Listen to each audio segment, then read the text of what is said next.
Ask a question. With the war in Ukraine, you're seeing the use of U.S. technology being used in Iranian drones that has surfaced as a major problem.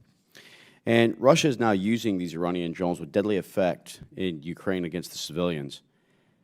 How can we address the specific problem of low-level technology that is widely available being exported to Iran for the use of drones? And I'll start with you, Ms.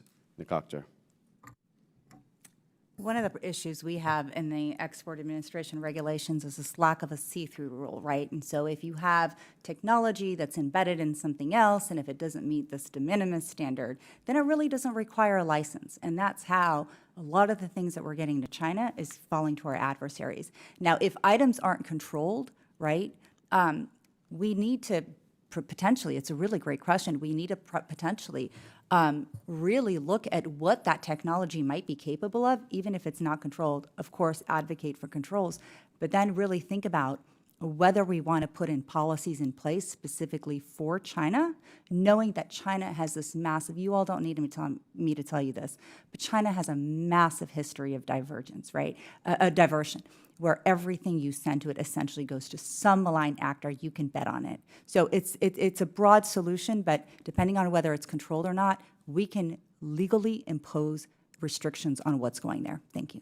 Thank you so much. And yeah, I absolutely agree. I mean, especially as we look at the geopolitical alliances that have been forming over time with Russia, China, Iran, and North Korea, knowing that they're sharing and utilizing technology in an effort to launch an economic resource warfare, not just kinetic, but utilizing different technologies and an advancement of this to try and help with the economic advancement and in some cases coercion of many of those to advance the Belt and Road Initiative.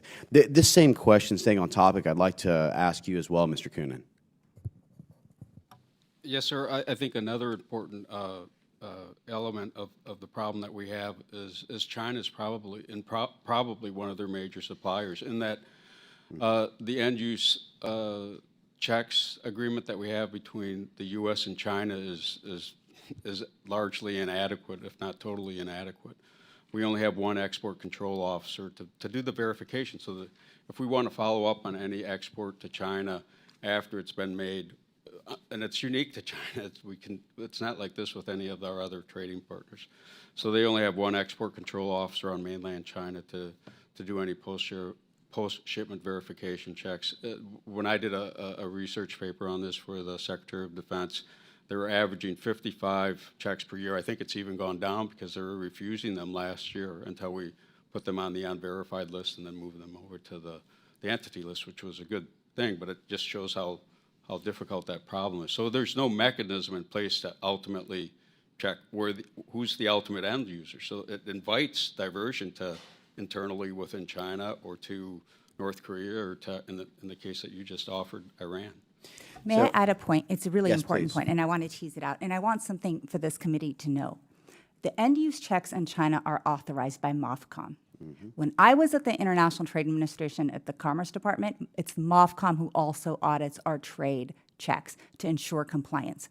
MOFCOM allowed me to go into a company for 3 weeks and unearth anything I could to make sure that there's no trade violation. And I can tell you that I still hold the record at the Commerce Department for failing every Chinese company I ever audited, because I always found the smoking gun, and none of that was ever litigated. But going back to the main point, MOFCOM restricts BIS's end-use checks. Half a day, they can barely look at anything. A MOFCOM official has to be there.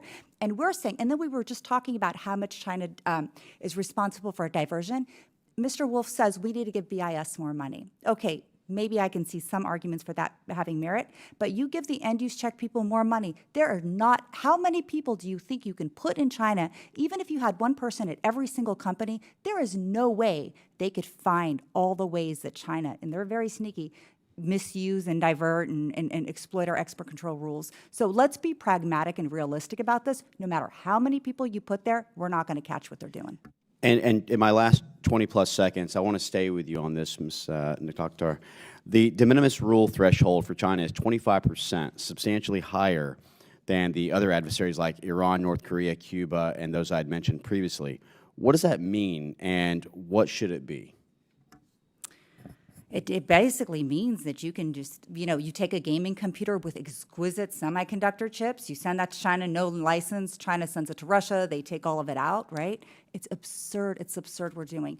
China is not like other countries, right? China is a foreign adversary. We really need our rules to reflect that. I would take it down. Like I said, I would also add the see-through rule. Look, I'll be frank, I don't want to export anything sensitive China or anything for that matter to a genocidal regime that's also threatening to harm the United States and our allies. I would take it all the way down to zero. I don't want anything to get into China any way, shape, or form. You're definitely one of my favorite panelists so far. With that, I yield back, Mr. Chair. Thank you, Mr.